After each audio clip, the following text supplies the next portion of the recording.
First,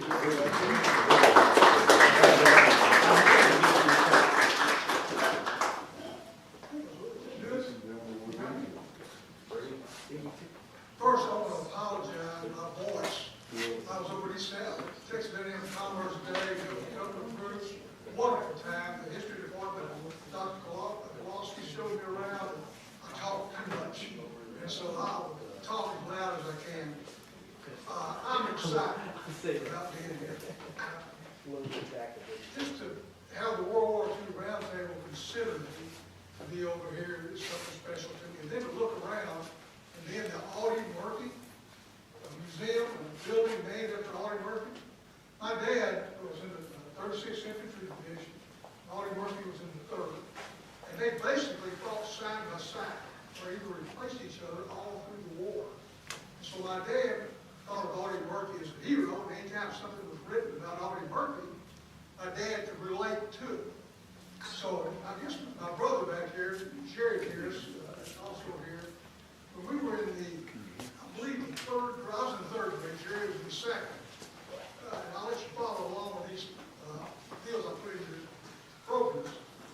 This was advertised in the Mission Theater in Summer Springs, knocking over 55. But my daddy wanted us to see Audie Murphy. And by him doing this movie, he had to get us in 3rd grade. I'm not sure if it was school out or not, but we were there. And after that, I think over the next, at least the late 50s or early 60s, we never missed an Audie Murphy movie when it came to Summer Springs. But I was very impressed at that time, at that young age, to have see this guy my dad talked about. My dad didn't talk about a lot of things dealing with the war. And so Audie Murphy, to me, and I think my brother Jerry, became a major hero to us. To me, and I love sports, Don Meredith, my guy. Everybody probably know Don Meredith. John David Crow, who I worked for, the Heisman Trophy winner from Texas A&M, another legendary guy back in that time period. Doak Walker, who won the Heisman. Those were guys that, we looked up to. Audie Murphy fit right into that group. And my dad, I think, was more proud of Audie Murphy being a Texan than anything else. Now, my talk tonight is titled The Mud, the Blood, and the Beer, Italy, 1943. That's not a Johnny Cash song, okay? It's a fine focused look at a certain time period in World War II. It's not what a fine focus in on. We're looking at one part and not a massive part of things. Now, you didn't mention all of my coaching, but I coached for 33 years. That's a long time. And during that time period, I love football. It's in my DNA. And so anytime that I speak, you're going to bear with me, but anytime that I speak, whether it's to this group tonight, whether it's about my faith in Jesus Christ, whether it's about football, whether it's about anything about my books, I have to tell a football joke. Because there's not a lot to joke about in World War II. So I'm going to start with a football joke and see how that goes, and we'll go from there. Several years ago, this guy right here, Mark McDaniel, used to be the head coach at Van Alstyne and Mount Pleasant, was with me. We were playing a football game at the end of the year at Allen High School, I don't know where the Allen is, and it was for the district championship. And if we won it, all of us were undefeated, we're the champions. And we had an all-state quarterback about 2 or 3 games before get injured. Lost him for the season. We brought in the backup. Well, the backup was playing really good. So we got to this final game. We go in it, and in the first quarter, the backup goes down. So, man, you don't have 3 quarterbacks in high school, but we found a 3rd guy. He goes out there, and he keeps us in the game. It's tight. We're down to 4 points. He goes back, and he throws this deep pass down to the 1-yard line. We call a timeout. 3 seconds to go, down by 4, and my 13 quarterback's on. Now, nobody has a 14 quarterback. I did. I looked down at the end of the bench, and there's Billy. Billy's a freshman. He's so young, he doesn't even have hair under his arms. He is totally immature. I got it up just to experience the game. I just wanted him to sit around and see how the game played. Well, we hit Billy, and I said, Billy, come down here. Billy doesn't want to look at me. He doesn't want any part of this stuff. So I said, Billy, get out here. Well, he gets up the game, he trips over his helmet. Down he goes. Out there, he's injured now. He gets up, he comes on over, and I put my arm around him, like this. And my heart's beating like that. His is beating like that. And I said, Billy, go out there. All you got to do, son, and he's just looking, his eyes are about that big. All you got to do is secure the snap, which is the first thing the quarterback does, and hand it to the tailback. He'll score, and we win. We're the champions, and you're the hero. Can you do it? And I'm telling you right now, Billy, I don't know if he can do it or not. He's looking at me like, no, Coach, I don't know. I said, get out there and do it. Secure the snap. Boom. Here he goes. He's headed out there. When he gets to the hash mark, he turns around. If he were seeing a deer and lights, his eyes are now about this big. And I said, oh my gosh. I said, Billy, get out there. He went to the right huddle. He got our huddle. He goes in there, and I'm watching him, and he's doing this. I said, what is he doing? He's introducing himself to everybody in the huddle. So get up on the line of scrimmage and run the dang play. We'll win it. We're the champs. Well, they break the huddle. And good for us, he lines up behind the center. He lines up and goes. Everybody know what an audible is? Anybody not know? This freshman, who's never played a single play, never even been in a practice with us, looks over his left shoulder, and he looks over his right shoulder, and then he goes, blue 32. And I'm going, no, no, no. Blue 32. No. Snaps the ball, hands it to the fullback. Guy walks in for a touchdown. I'm going, yeah. Well, here he comes. I mean, he is fired, and he's jumping and running. He runs right over to me. He says, Coach, do I get a ladder? I want to play. I said, son, you can have the whole damn alphabet. What did you call 32? He said, well, Coach, I looked over my left shoulder, and the tailback was 14. I looked over my right shoulder, and the fullback was 21. So I called 32. I said, well, Billy, I'm glad you called 32. The 14 and 21 added up to 35. He said, you know, Coach, if I was as smart as you, we would have won that game, wouldn't we? I treasure Billy. Well, I'm excited to be here, and I've had the opportunity through the years to go all over the country. I mean, California to Virginia, Las Vegas, Mexico City, and so many places in between I don't even remember. Very rarely do I get nervous. But I'm nervous now. I was really nervous this morning at Daniel Congress talking to Generation Z. But I'm very rarely nervous. I'm nervous tonight. Maybe I'm nervous tonight because there's more people like Skipper. Thank you for getting up here, Skipper. More like Skipper. They know more about the subject than I do. So I'm going to talk about something they know more about than that. And then on a personal note, and I hope you'll bear with me with this. Again, this had nothing to do with World War II. Something very personal to me. Back in January of 2022, I turned 75. And I didn't take a single pill, had never been in the hospital a single day, worked out, had just gotten my new book, Private Detective's Army, and I was so fired, I was invincible. And then suddenly I caught COVID, after the COVID time. And within about a week, my wife, Jamie, if you see this young lady, beautiful lady, and over his back here, that's my wife. And she had to rush me to the hospital in the early a.m. They did surgery. And they told her that she hadn't gotten me there at the time she did, I wouldn't have seen the sunrise. Well, I'm like any man. I'm not going to stay in the hospital. I want out. So the next day, she walks me, and I'm ready to get out of there, but suddenly, blood clots attacked my heart, my lungs, my kidneys, and my brain. And I died instantly. I mean, I'm dead. I died 3 times in this short stretch.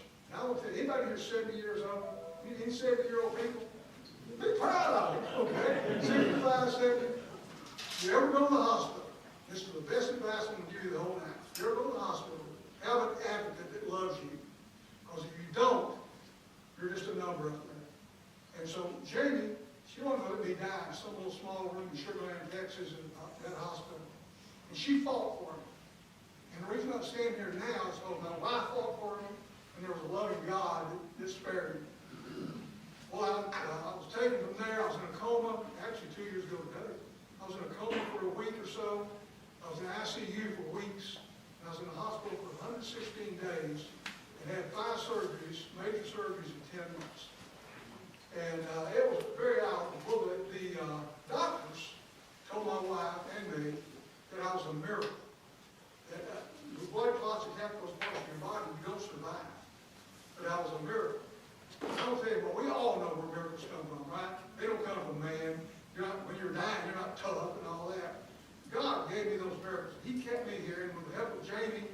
for me on earth, and God looking down on me, I'm here tonight.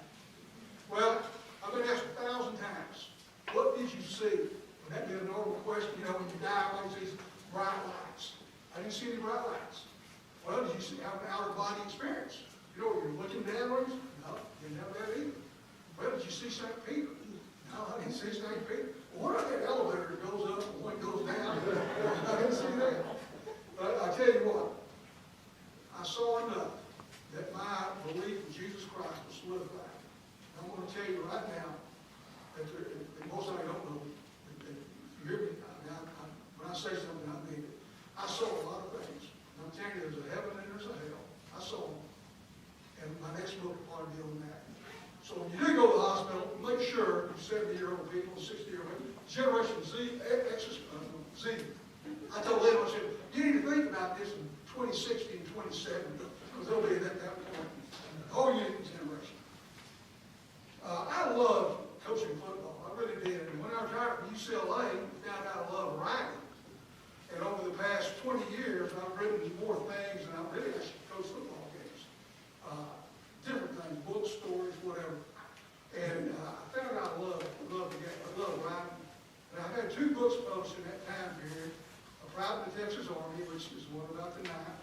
And then Ever Remember, which for you ladies you might enjoy, it's about my grandmother as a junior in high school, looking out her diary in 1913, 1914. And what those kids did back in that time period. Great look at that. And then I've written one book on Silver Springs football, which self-published it, because Silver Springs is the only place that's interested in that. Other people up there. But anyway, Greenville's in it. First game Silver Springs played was against Greenville in 1914, Pearce in 1924.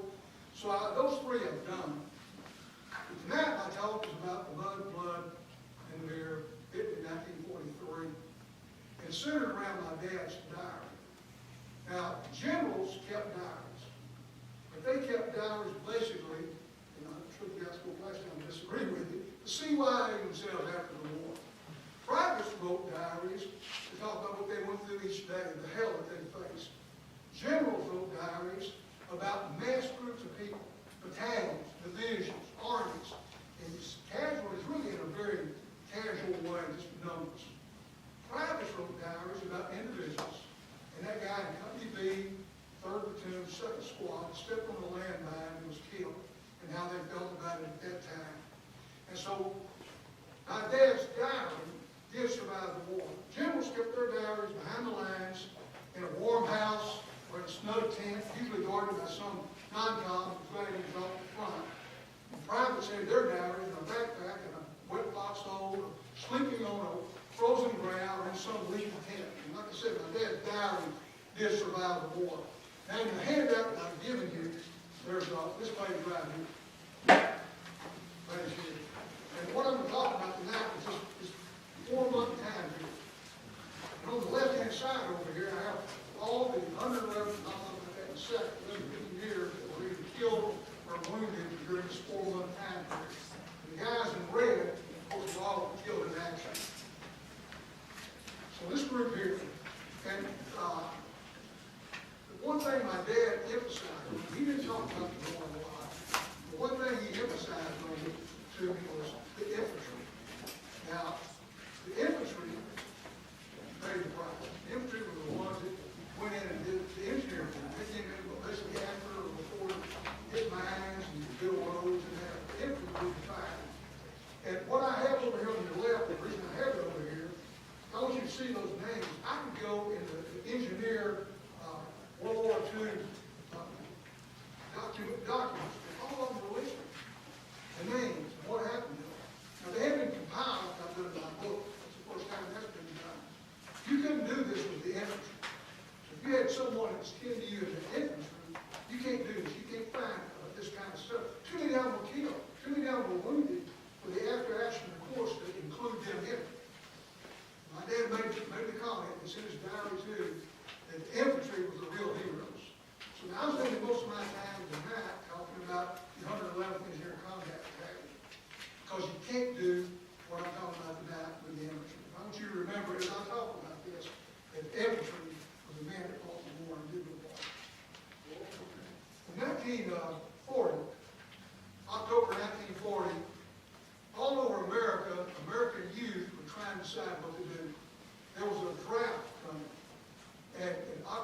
16th of that month, they had to go to rescue for the draft. And there was a lot of misconceptions about what was going on around it.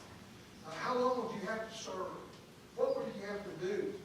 So, on October the 22nd, less than a week later, after my dad had already rescued, he and a bunch of guys from Southern Springs decided to load up cars, drive through downtown Brashear, how that thing goes, over here through Cumbie, downtown Cumbie, so one day Interstate 30, zip over here down, and then join the Texas National Guard. Texas 36th Division is what it was. And there were several reasons for this. One of them was the money that you mentioned. It's not much, but they got a little. But the main thing was they couldn't be drafted. And the second thing was they were told they only had to serve 1 year. So they were guaranteed one time misconception of how long they would have to do it. And then they got to wear these new uniforms back home where they showed their girlfriends and all that, the pride in their country that they had. Well, regretfully for them, Franklin Delano Roosevelt had different ideas. And on November the 25th, he mobilized the Texas National Guard into the regular army. And the Texas National Guard 36th Division became the 36th Infantry Division. And my dad became part of the 111th Engineer Combat Battalion, Company C, through the rest of the war. And the year was gone. They were in for the duration. So all that planning that didn't go anywhere. Well, now every football team, coach football again, has an emblem. The Cowboys have the star. It may be bent a little bit now by Green Bay, but they do have the star. The Chargers have a lightning bolt. The Longhorns have the Longhorn. Well, the infantry divisions are the same way. And the next thing you have in your book is the T-Patch. It's a picture of what they wore on their shoulders. This was the emblem. Every division had their own emblem. And this T-Patch was originated in World War I when Oklahoma and Texas National Guard were combined. And they went over and fought in World War I. But they couldn't come up with an emblem they really wanted. In January of 1919, right after the war ended, they selected this emblem. And this emblem stands for, the arrowhead stands for Oklahoma, because it was in the Indian Territory. The olive drab T stands for Texas, and then the light blue, and it's really light in what you have in the picture, is the infantry branch color of the military. So each thing had meant something what they were doing.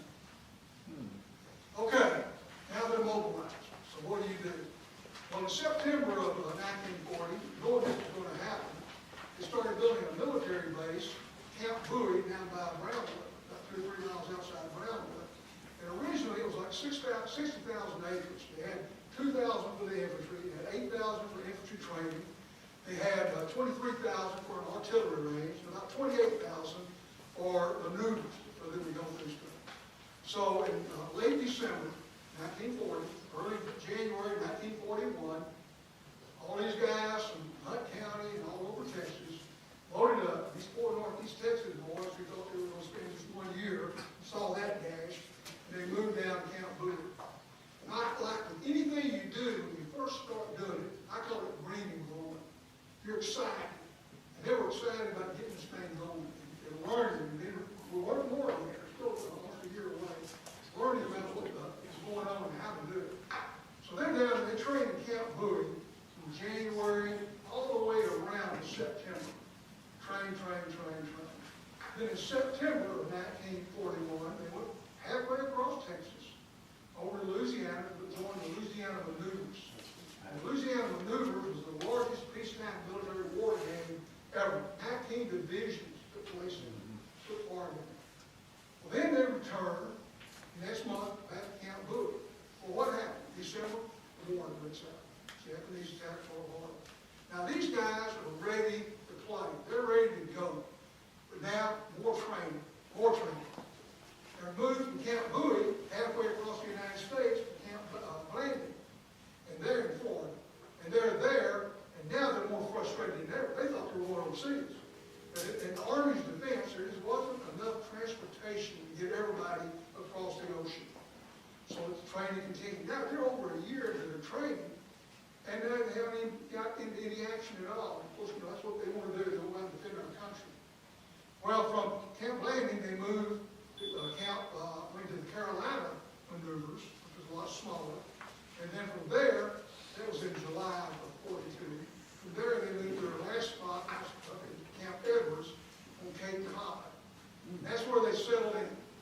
Well, by now, you can imagine the frustration and the anger. And, I mean, all they've done is just work out. And while they're there, 5 times, they don't leave until April, 5 times they're told to get ready. I mean, they're getting stuff ready. They're going overseas. It's time to go. They're writing their parents. 5 times it's canceled. So now they're ripe and rotten. They sure like green and growing. Well, at the same time period, my dad, through that stretch, joined as a private. And he moved up very quickly in the rank. He moved up to a staff sergeant. And in May of 1941, when I was still moving around, he was picked along with 5 other engineers from the 111th engineers to go to Camp Belvoir in Virginia to train at an engineer training school. Only 6 of them were picked.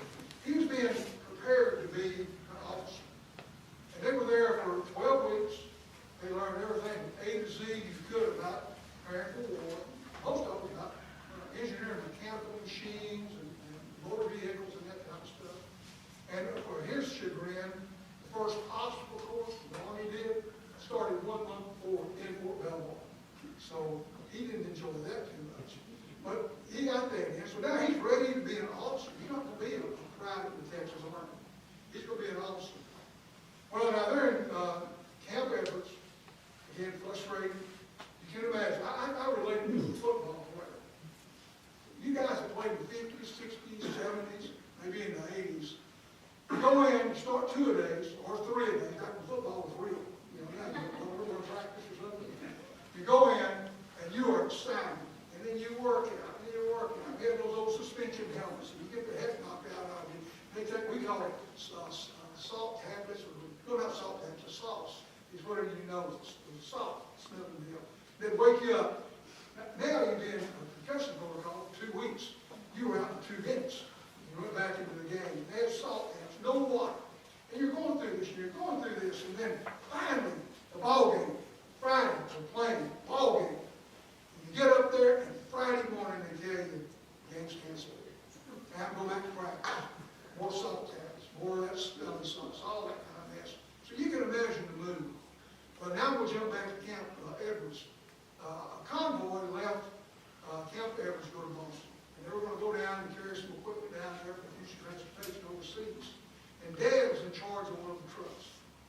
Well, they got down there, and I said to move to football, because I want you to understand that move. They got down there, unloading, and as they turned to come back, my dad, the group he was with, decided to go see Boston. They went in, they wanted to have a couple of beers, and just get out, they didn't want to get camp. I'm sure they had more than a couple of beers, I guarantee you that. But they were only about 3 to 4 hours late getting back. But as it would be, the lieutenant in charge met the truck at the gate. This lieutenant, my dad hated. My dad, this lieutenant hated. And my dad had just taken him in the car again about 2 weeks before some big bucks.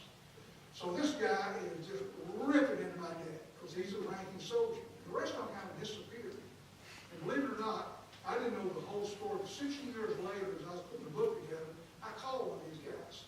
Didn't know he was on that truck. And he told me about what happened. And he said, we loved your dad.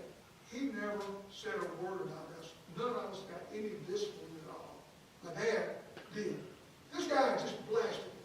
And finally, my dad says, you know what? You're a lousy lieutenant. And the guy said, Pearce, you're drunk. My dad said, I may be drunk. Tomorrow I'll be sober. You'll still be a lousy lieutenant. The guy quickly went and said, yeah, the next day I may be a lousy lieutenant. You'll be a buck private peeling potatoes. Guess what? Dad, you're in the worst law school. Busted to a buck private. Buck private didn't even have a strike. That's that low. And he remained a buck enlistment kind of the rest of the war. Here he was, no officer papers, go to officer school, already filed. All within a few days, he would have been an officer school. Now he's a buck private. The rest of the war, he remained a private to the very end. He never wanted to move up. And the only bars he really respected had alcohol in them, and really nothing on somebody's shoulders. So that took a turn for him. It was tough. Well, in April of 1943, they go overseas. Well, before I get to that, they were told finally to load up and move again. They're going overseas.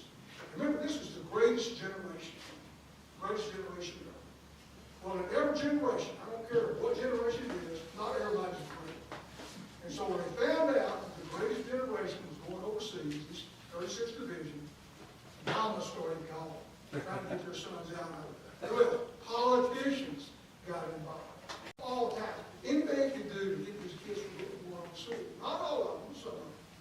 3 days before they left, 75 people deserted. 35 scurried like oceans in one day. So what I'm going to talk about tonight is the greatest generation. These are not part of it. These guys are not part of the greatest generation. They just happen to be born at that time of year. And then I talk about them now. The next map I have is this one right here. This is a 36th division map. And what I'm going to talk about tonight is the first invasion, September 9th, 1943, Altavella and Testament, up through Naples, and then to Santiago. I'm going to stop right there because the Vito River and Casino, that would take a major time period to get into that. And I'll vaguely mention that. But the 36th Division entered combat in September of 1943 in Italy. And then they would go up through Italy, up the Booth, would be pulled out, eventually get into Rome, pulled out, go to southern France, right through southern France, into Germany, through the Siegfried Line, and finally into Austria. But to cover all that is impossible. I call it space focus. You know, you can stand on the moon, and you can see the Earth. What do you see? You don't see anything. You just see the Earth, the water. That would be the same as I talked about the entire time here. So what I want to talk about, and what I want to try and focus on, is a 4-month time period, from September to December of 43. And these guys got the first combat up to, ladies, I hate to, I'm going to talk about R&R. They won't cover years, I won't there. Up to Santiago and the fighting there. All of them were victories. Okay? Until we got to Vito.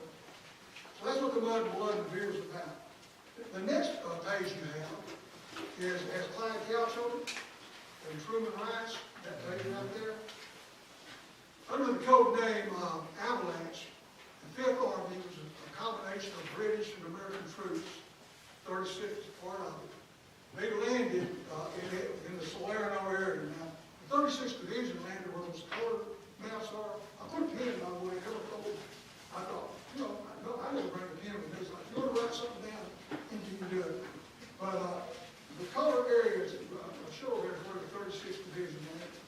And the whole area now is known as the Battle of Salerno. That's what you're reading about. Peston was where they landed. And it was here that they came ashore. They didn't meet a D-Day, Normandy type of defense. No one was really sure exactly where they were going to land.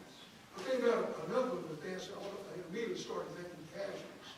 So over the first 3 or 4 days, as they fought their way in, the infantry and the engineers took the casualties. On day 1, if you look on your map, on the yellow and blue beach, you see an H.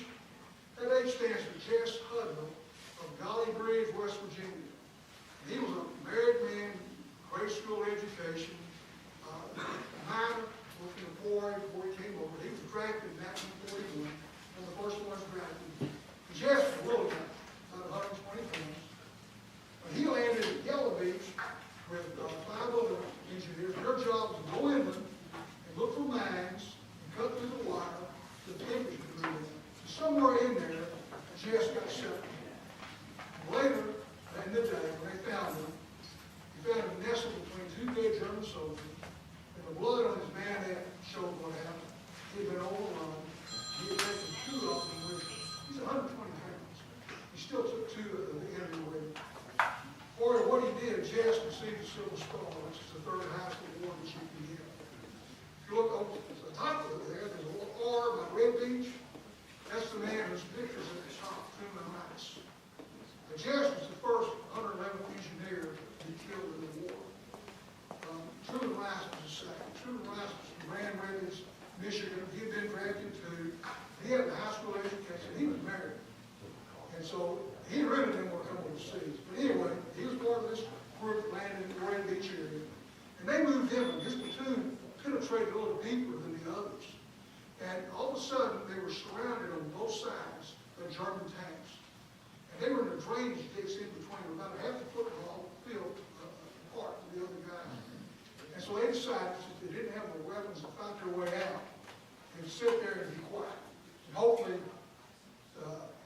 artillery or the Navy or someone would blow these things up, get them out of there. So they did that. found it. So when bombardment started coming in. Army Air Force found it. They started coming in. And one bomb, or one shell, I don't know which, hit near Truman Rice. And the shrapnel ripped his legs and his thighs apart. He let out a loud, blood-curdling scream. And this was going to give the position away. And they got him, the rest of the engineers, got inside and tried to explain it. And they, didn't have to do it. Tried to explain he couldn't get up. Truman Rice shut up. He didn't say another word. And I can't tell you what he was thinking about. I don't know if he's thinking about his life. I don't think he's about his future. Truman Rice didn't say another word. And then finally, these tanks were being destroyed or forced back. And the platoon got ready to leave. Truman Rice had bled to death. But he did not give away his platoon's position. And that is what a great American is about. That's the greatest generation right there. Now, look at that map there. It has this whole area. This is one of the 36 blocks. If we go to the next map, this right here, that you have with you. When the 36 landed on the left-hand side over there, the Gulf Salerno, they thought their way in. This map gives you an extension of how far they went. They got up to Altavilla. They took Mount Soprano on the right-hand side.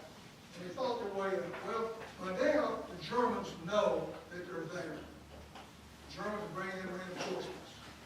36 was pounded. One part of the 36, the 143rd Infantry 2nd Battalion, they were down from 1,100 men to 206 during this contest. That gives you an idea of the casualty they were faced. And so suddenly, this offense that we were on turned to defense. And they thought they had to have a Dunkirk, bringing troops off the beach, get the 36 out there. The 36 retreated back to this area where that big black line is, and that was the defensive line, and where the red is where my dad was. And at the bottom, this will save time in talking. You can see where the engineers were, the and company see what area he was. He was right there with that big arrow, just coming straight down into it. Well, the front was about 6 miles from the beach, about 8 miles long. That's what the 36 was going to fit. And anybody that shoot a gun was put up there to hold the place. Well, during this time period, they retreated on September 13th, 1913. And on the 14th, the Germans attacked. And while we were there, shells skid, boom, by my dad. He told me about this personally. And hit a member of the 111th Company C, Clyde Couch. The other man, his picture was on the other page. Clyde Couch, all Indiana, he was 125 pounds too. He was 5'11". He was college educated. He was from Vernon, Texas, and he had joined. He had not been drafted. He had volunteered in 1941 to fight for his country. And he was killed right there. He was a man's man. Everybody looked up to him. And so that was the first time my dad did these young men around him. And it would have an effect on him if he wanted to be known as in the little later stages. So with Clyde killed, the whole atmosphere of these engineers changed. Now they were infantry. They were fighting. They're trying to hold that position there. And my dad wrote this. Well, first before that, if you look at where the red is, there's a junction there between the Selly River and the Calvary River. And then it goes up, the red goes up to this creek, Lacosa Creek, and the Calvary River. That's where the engineers were holding the line. And that creek, if you go up on Google map and look down on it now, you can barely find it. It really is the creek down there. It was the only place these guys could make a stand. And then, of course, Dad, where he was, and where Clyde Couch was killed. Well, my dad wrote this, and there's a couple things here I want to read, but I couldn't say it properly, but I didn't. My dad wrote this on September 14th, 1943. Artillery shelled us all day. Battle was pretty hot till noon. Bullets and shells zooming everywhere. German counterattack this PM. Shells skimmed by me and killed Sergeant Couch. Sniper fired on me all day. Barrage finally settled on us. Germans nearly broke through. Their tanks were all around. But our tank destroyers kept them off. A few new troops came in from the beach. We needed them. The Germans nearly drove us back to the beach. We won by a handful. Well, the new troops that came in were the 82nd Airborne. This was only their second jump ever. And they landed in that little area behind from the beach to the front. And they were the reinforcements of the division. So the 36th held the reinforcements. And the Germans realized that, they retreated. Fight another day up the toe, we have to move it. In the battle, the 36th Division, in their first contest of fighting the enemy, lost 1,930, of which was either killed, wounded, distant in action, or captured. That took a pretty good toll of them. Well, they moved on. But the key to this whole invasion was a port in Naples, where they could bring in supplies and get troops. And Naples was the most bombed city in World War II, because the Germans had it. Who bombed it? We did. The Americans got it. Who bombed it? The Germans did. And so it caused hell on both sides. But it was the key to getting more troops in. My dad wrote this, but I'm going to read this to you if you don't mind. He said, this is when they went to Naples, and this is typical of any war town, even today, what's going on in the Middle East. In Naples, we went down by the docks. All a twisted mess of wreckage, and the buildings for blocks around, a desolate mass of stones. People glad to see us. We stopped and they mobbed us, begging for food. We swapped seed for wine. Gave all our candy and cigarettes away. Pitiful sight. People fighting over a piece of candy or cigarette. They brought out their babies and begged for food. We gave everything we had away. And then he said this: destruction and disease and hunger. Civilized people gone mad. That's what happens in a town bombed by both sides. Well, the 36th moved through. At this point, they went to what would be a rest camp. And at this point, the 3rd Division, Oldenburg Division, moved through them and continued to fight up the boot. So eventually the 36th replaced them. And so now all these guys had breaking the war, and they'd seen all this then and so forth. And so they were ready to do something. And so Naples was off limits sometimes, on limits some. This is where they were going to go have their fun. And you can imagine, they had seen Klein Couchbed. They're only 18 to 25 years old. Think about that. Some of them have never been anywhere.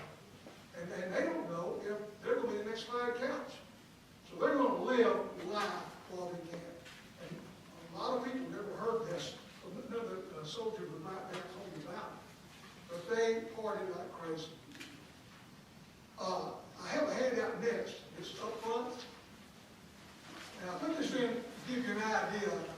It's not about the 36. But Bill Mullen wrote this book up front. Bill Mullen is my favorite guy in that time period. And he also did cartoons for the Stars and Stripes.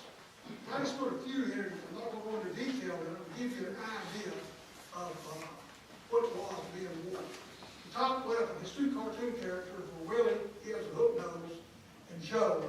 And it tells you how the camaraderie they had. The one on the right tells you how important Liverpool was. The one below that tells you how important Mayo was. Remember, you couldn't get on the phone and call anybody.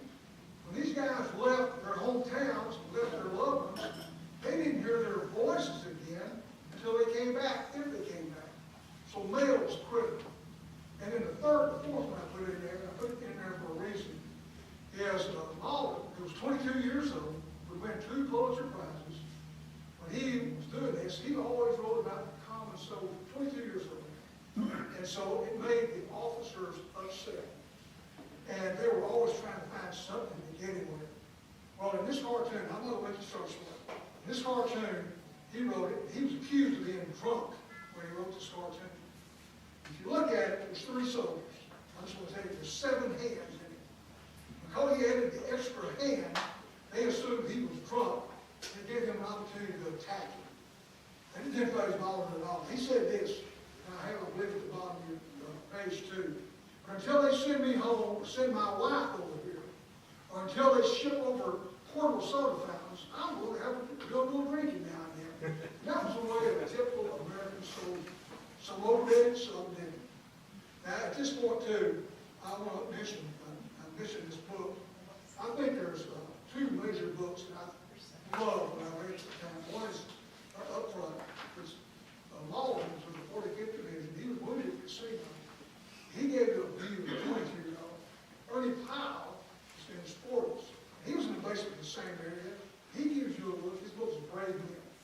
He gives you a situation of a little older guy, but they all focus on the ground, on the GI. And then there's three movies. You mentioned one. The best movie I've seen in this time period is the story of GI Joe. Not any of those to me become close. It's black and white, came out in 1945. Robert Mitchum was in it. Burgess Meredith, the penguin from Batman, he's in it. He's already high. And it follows him through the war. And in it, all the movies, you see the drinking, you see the dying, you see the heartbreak, you see the loneliness, and you see the dang mud. Mud. And so I think that is the best movie. Now, some guy named Spielberg, with everything about California, he disagrees with me. He says the best movie he ever saw was a movie called A Walk in the Sun, starring Dana Andrews. And that's also about the 36th Division at the landing at Solera. Now they thought, he always thought that gave him a better personal look than the other one. And then the third one that you might want to see, and it's a documentary, you get them all on YouTube. It's a documentary called San Pietro, the Battle of San Pietro. And it's done Hollywood style. It's only 30 minutes. But it's all action. It gives you the entire battle. So, 30-minute capsule. It's actually done. So anyway, Bill Baldwin is a personal hero no matter what he did. Okay, 3 weeks passed. 3 weeks passed. My dad goes back to the Naples. Okay, girls. Then we went to Naples on a pass. Sure changed. Streets full of people peddling wares. Drank lots of wine. Lots of prostitutes. Pimps everywhere. It is worse. There were pimps hanging on your arm saying, Senorita or spaghetti. Same old stuff. We had a lecture on sex hygiene. Quite a few boys caught a venereal disease down in Naples. Okay, they didn't write home about that. At this point, these guys would go to this stress camp. And again, they didn't know if they'd be alive a month later, a day later. And so they went by something that I read called the T rule. And the T rule was really simple. They trained on Monday, Wednesday, Friday, Saturday, and Sunday. And they partied like hell on days that started with a T, Tuesday, Thursday, today, and tomorrow. And that was the T rule they had. Well, beer was not the only problem these guys had when they were down in Naples. And so, the other thing about that, the thing is destroyed armies through history and created problems. And I think it's the oldest thing in the world. The Army called it the disease that walks at night. The privates and corporals and stuff called it Cupid's itch, but it was a venereal disease. And I was amazed when I got into this. Again, most books, they won't write about this. And when I got into it, started studying it, after the war, they did a medical study. And in the United States Army in World War II, 600 soldiers a day were knocked out of combat or out of action because of venereal diseases. That's not 600 every day. 600 positions. I thought, God, that's terrible.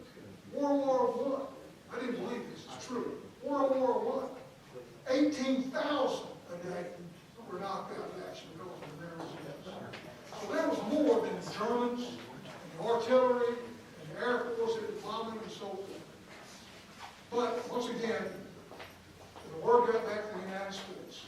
And my aunt, Alma Pearce, she wrote my daddy and wanted to know what was going on in these rest camps, because the rumor was going around. And my dad, he was going to tell her the truth, so he wrote her a letter. On the time period, he was going out and doing this exact same thing. And he said this is what the American soldier told the public back home. You are misinformed about what a rest period is. It is definitely not a vacation. It is used for training and reorganization. Oh, we have time to play ball, but it's more like life in the camp in the United States. Then there are passes to town or to points of interest. It is usually well appreciated. It gives us a chance to clean up and gain back a little weight and see a few movies. You know the rest of the story. Alan never did. That's what my dad wrote back at that time. I think that was what was written home most of the time. The next map is the mud.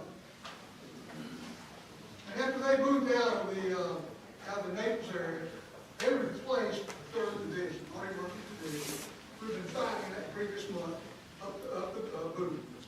And my dad wrote this, and I thought it was really interesting. Usually, privates don't write about other divisions. But he wrote this, that they replaced the 3rd Division, and the 142nd relieved the 3rd Division boys. They looked like a corpse after being in this weather and battling the Germans. They'd been up there in the mud, that's why I put the mud in here, and the German artillery. The soldiers didn't fear the German soldiers. They feared the artillery that was fired miles away, that came in to hit on them, or the hidden mines, that type of stuff. And then the weather, these guys thought they could do the worst weather, and it's through some German heavy defended lines. And so the 3rd Division paid the price. And when Dad came in with the Company C, they had pushed the Germans back to what's called the Bernhardt line. And, Bernhardt line. And it was a short defensive line in the middle of Italy that ran over a couple of mountains and then through 2 passes. And the main highway from Naples to Rome, which is the main objective, ran through this valley. And San Pietro, which is on this page right here, San Pietro is in the middle of that valley. And San Pietro is about the size of Bull City, about that size there. And when the battle started in that area, the Italian citizens were evacuated, except the Germans kept most of the men there to do construction work and prepare during combat. So they lost a lot of people too. So the key to this whole thing was, you go in, and you're going to take those big mountains on both sides, and there's a small one in the middle, and then you can take San Pietro to control the heights. Well, the first attacks, we didn't control the heights, we was fighting the soldiers. So eventually, the 142nd Infantry Division, the 36th Division, over on the left-hand side, in the Mount Casino area, or Mount Peninsula, they took an area up there and got all the way up, and they came to a halt on December 4th, and they needed help. They wanted to blow some insulations or machine gun nests and defensive reasons. And so Company B, 2nd Platoon, through John Dennis, picture I have there, they started, he's where the B is in the mountain. They started at the mountain. Well, there's only one trail. And you know, the Germans knew what the trail was. And so they brought in the artillery. And they started shelling these guys. And John Betts, Goose Creek, Texas, Lee High School graduate, working in the oil industry, also volunteered for service. He was cut out and killed. He received the Silver Star. And this is what they said. I'm going to read it. And this is paraphrased. You don't hear words like this in these citations. For his dogged determination and magnificent courage, and total disregard for his own safety to get the mission completed, he lost his life. Well, I consider him a very survivor.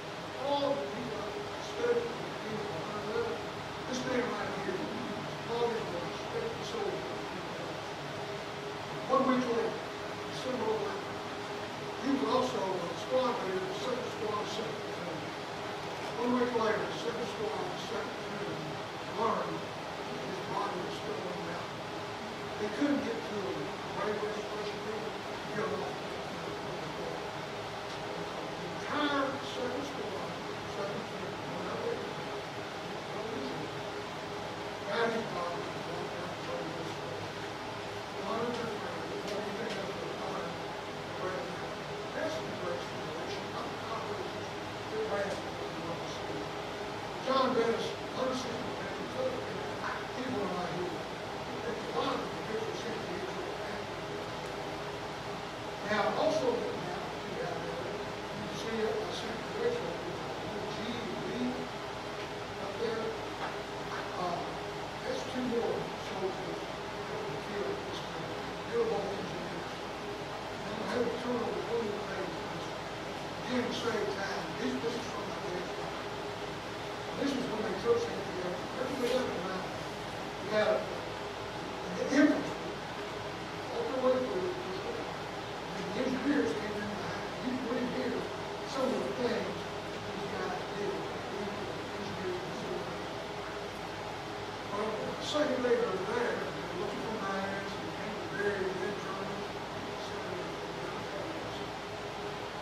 German airplanes, 7 of them, 3 United States, on both sides, caught, let me see, and they're bombed and machine guns, still two of them, biggest gusts,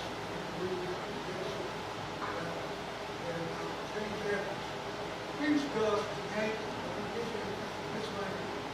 His eyes suddenly struck out, and he had the personality of us. He could show me. And so his dad said he was one of the favorite people in the whole engineering Tennessee they had. And James Evans, sadly, Indiana, he would have been with us in some of the people. So no one really did. And the address was well, as this thing goes, just like the John Davis, their bodies are left up to some condition. And right here, the local guy, Charlie Dillon, special guy, he went up to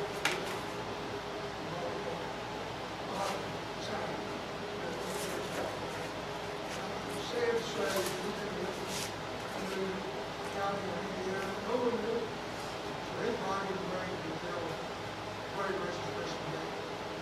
This guy from Winter, Texas, he's supposed to bring some hours. Now, I see him and what they did, and go back and find the people out there. It's unbelievable. So what was next for the 36? Here we are with 57 years old. They lost 1,100 more soldiers in 7 years. So now the Texas division is down to about 40% of the story line.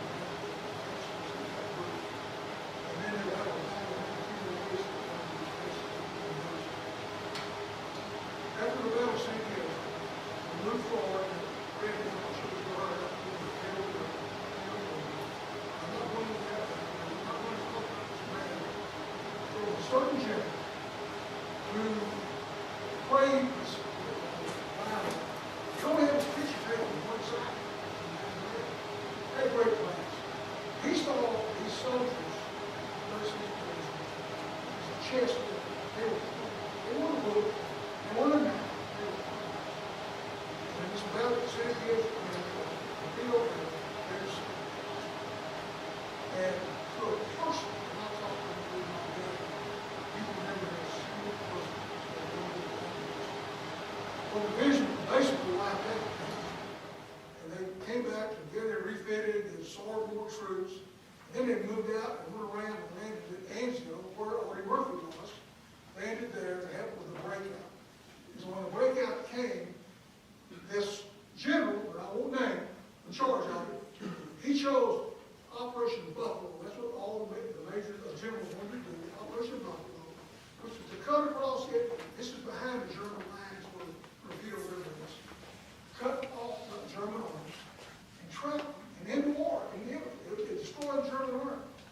Well, it's great. They're breaking out, they're moving across, and suddenly, Operation Buffalo becomes Operation Pearce. He decides to turn. He wants to be the first man into Rome. And Operation Turtle is a turn of the whole fighting force up, moving towards Rome, which is not that far away.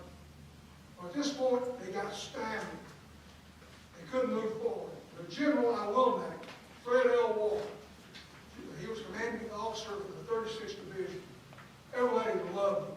Everything I've ever heard about him is nothing but great stuff. He came up with a brilliant plan. He was told to fail, he was done. And at a place called Electric, he found a maneuver around it, broke the stalemate, and because of Fred L. Walker, this guy made it to Rome and got right in with a Jeep. This picture will be taken to one side. The 36 went on through. They didn't get to enjoy Rome. And then from there, they came back into southern France. There was a daylight landing there, fought their way up, again into Germany, and finally into Austria. When the war was over with, 36th Division had lost third most soldiers. And they had unofficially 5,974 soldiers killed. Now my dad was very close to that. When they went through it, he was in a little town in Alsace-Lorraine, November 21st, 1944, and they ran like San Pietro. They were in there looking for mines and getting ready to move through. And the Germans threw mortar shells in. And one hit 10 feet from them. and the metal ripped his body. He went through the rest of his life with a lot of metal they couldn't cut out in his body. Like me, 78 years later, when I told you about miracles and where miracles come from, he always believed that miracles came from God, and God spared him. There's no way the water shell is 10 feet from you, and you have metal in you can't get out, but you survive. But he did survive. So he did not become one of those numbers. But when the war ended, in May of 1945, my dad came home in June. There's a picture, I guess it's the last picture in here. He had on the front porch with his mother. Ed was released in Europe in June 45, came home, hadn't been home over 2 years. Came home, and that's the first picture. It was taken within minutes after he got home. He's barefooted. Look at his feet. Barefooted. I can't imagine the feeling he had inside him at that moment. Gone for 2 years, and then come back to a home he had never seen, and he moved, and see your family again. So that picture, that's my favorite picture of my dad anywhere. After the war, he was very middle class, very middle class. After the war, he returned to selling oil parts from place to place.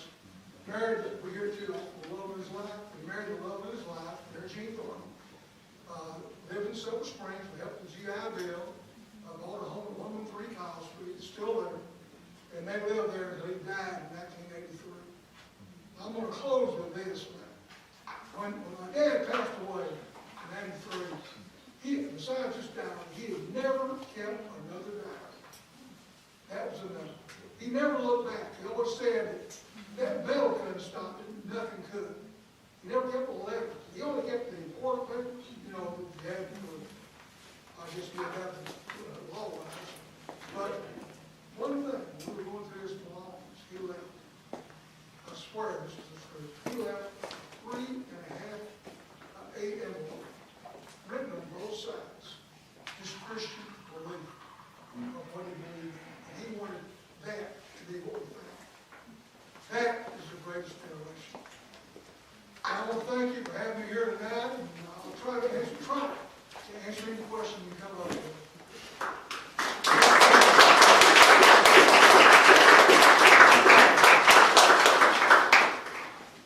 Please make it simple. I come from Generation Z this morning. This one of my voices about it on. And Dr. Kowalski was head of the history department. Wait, she blew me away how good she was. She said, don't expect questions. There were zero. Zero. Generation Z not going to talk to you. That's right. Oh, raise your hand and Kristen will come to you. Generation Z in here too, right? Oh, yes, sir.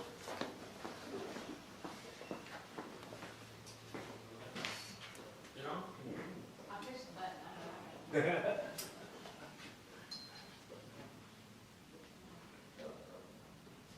Well, Coach, I introduced myself earlier, I'm Jim McDonald. So throughout your research and your dad's diary, now that all these years have passed, is there anything that you either learned about your father since he's passed that you didn't know until writing the book? Well, I actually learned about your grandfather too. Right. I learned about my dad. My dad was a hard man. Went through the Depression. Went through the World War. I told you we were middle class. I didn't know how great he was. I really didn't. He never talked about that. But he raised me, my brother back here, and our daughter. He gave us a loving home. I think what I learned is what a great man he really was. And for him to have the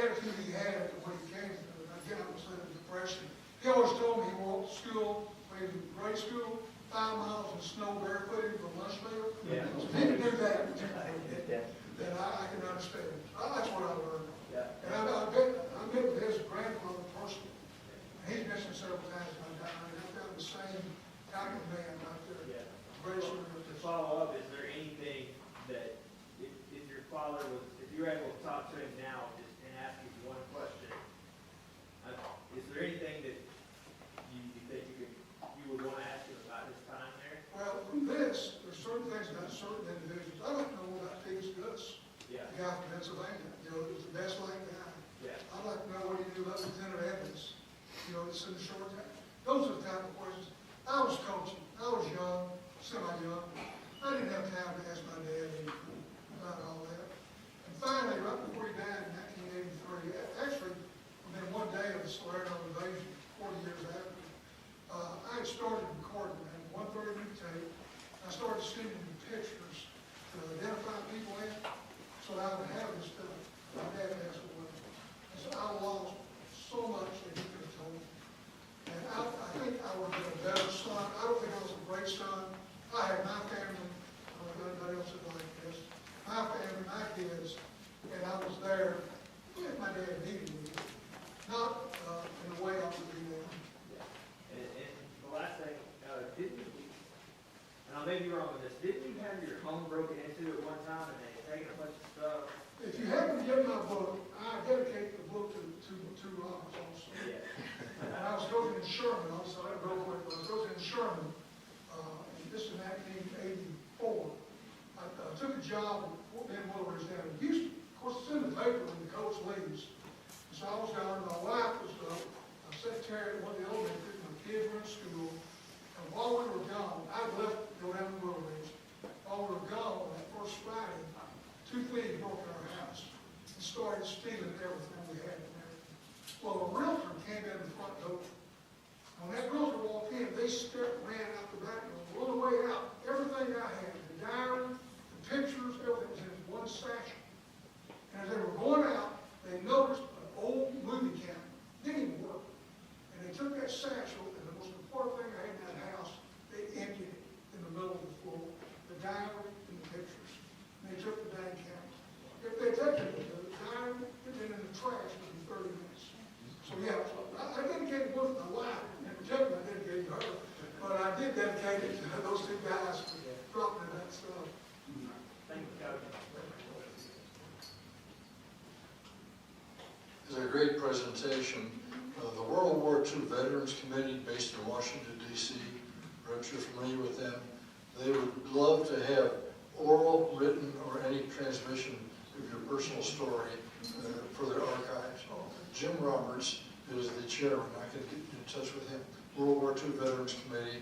And they're desperately looking for these stories before these veterans die off or their children die off. Well, thank you. It's happening very fast.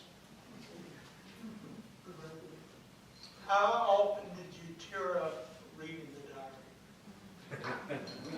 Well, I smiled once from different things he did. I didn't know my daddy did. I didn't know about Naples. You know, I didn't went over there.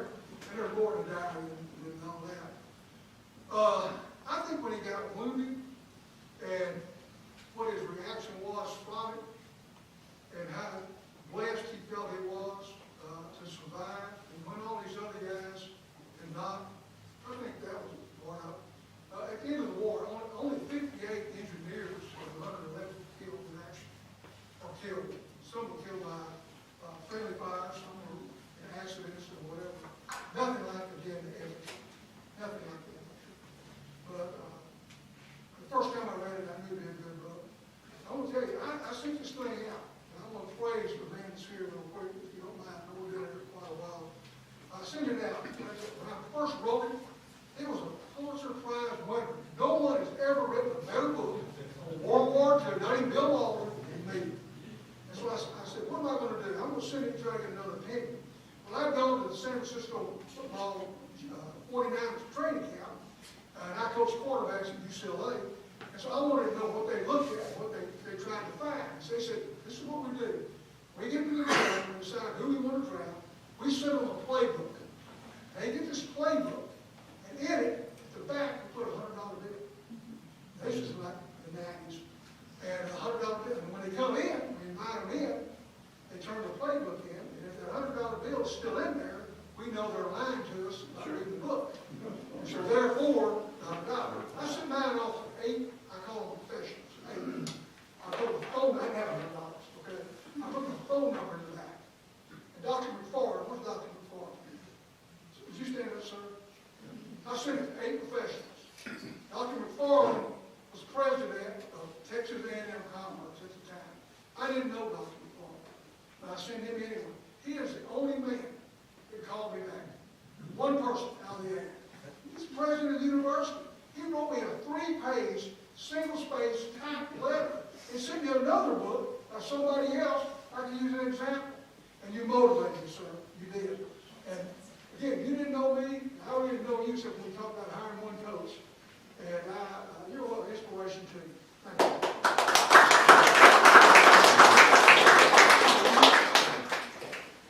Yes. You probably don't need that. Have you had an opportunity to travel over to those battlefields? I've worn Google Maps out. No, I haven't. No, I haven't. And did your dad ever have reunions with any of the soldiers he was with? What? Reunions? Oh, yeah, the First 6th Division would have a reunion every year, and they would get together, the whole division, and he went to those things, and that's how they, kept relationships going. And then in the 70s, a bunch of those veterans, even at that time, would come down. My sister got married, we had a bunch of them come down for her. But they were a very close group, but they lost so many men. So again, the infantry, I keep emphasizing the infantry, but I don't want to do that, but I want you to know how special those guys are. Especially, was he from the same? Yes, ma'am. You had the diary, did your dad write the letter for recommendations back to his mom? To his mom and to his sister. And then you have, She kept all the letters. That's how I knew about rest period, and when he was playing, go to few signs, moving and all that. But, yeah. where they were, they didn't want to read them. Possession, leave my business, and finally, after getting out the house, my mom died, so I did.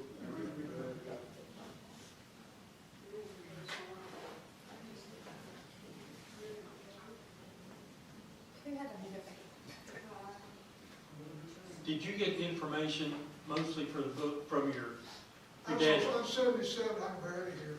From your, where did you get most of the information? Was it from the diary, or did your dad talk much? This is my question, really. Did your dad talk much with you and your brother and sister about the war and his experience, or did you get it all just from the diary and he didn't really talk much about it? He never really talked that much about it. We knew the Army Works deal in 55. We kind of got to go into war that. Never in massive detail. And again, I don't think it was as much him as it was me. I mean, I had other priorities when I was younger. And I wish now I had sat down more with him. But the diary, if I had read the diary earlier, I would have, loved to sit down.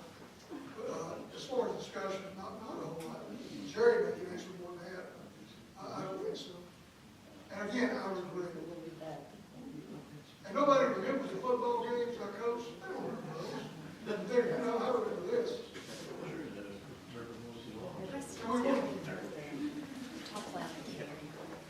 You talked about football a lot, and in the, at Commerce on campus, you had your whole thing about football.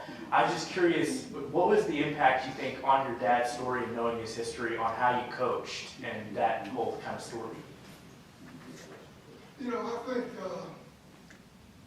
I think, one term's been used a lot, I use it a lot.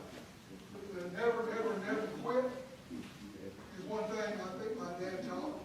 My dad never quit anything. And he was blessed to have this innate ability to do anything. He could build anything. He was an auto parts, so he built the entire vacation house all the way up, from plumbing to electricity. He could do anything. And that gave me an inspiration from the standpoint that I'm not like that at all. My wife knows more about stuff like that than I do. But it gave me an inspiration never to give up on anything. And when he said, that metal didn't stop him. He lived his life. That's the way I feel too.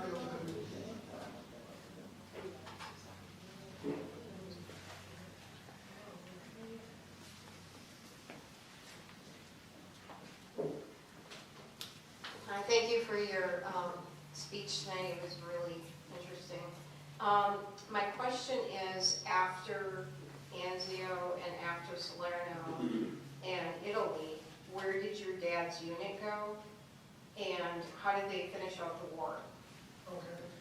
When they landed, you guys are now, when they landed in Salerno, the thought there, the Germans retreated, with the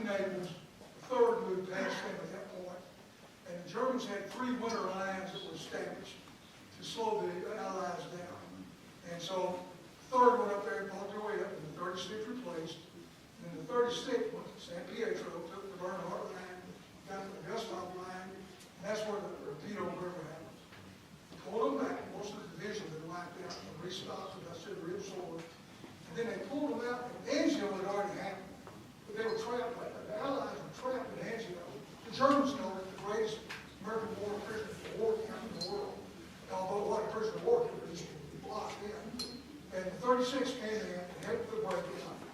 Now I told you about changed Operation Buffalo Turtles. They went up through Rome, they went north of Rome, for maybe 3 weeks, something like that, and they were pulled off the lines, came back, involved in the invasion of southern France. They landed there along with the 3rd, fought their way through France, and once they got into France, they were really no takers. They basically fought the entire time. There's very few breaks. My dad, I think you have a picture up there, got them killed R&R, and he went to England, so his brother. But all this stuff that I talked about in Naples, that basically kind of came to a halt, because there was constant contact all the way up. You followed up all the way to Germany, with the Siegfried line, into Germany, and they took a turn and went down into Austria, and that's where they ended up. And at that point, when the war ended, soldiers accumulated points. And the most points came home first. That's why my dad got the whole machine. Does that answer your question? Yes. All the major battles. You can't name a major battle they were probably involved with. Okay, thank you. Okay? Yeah.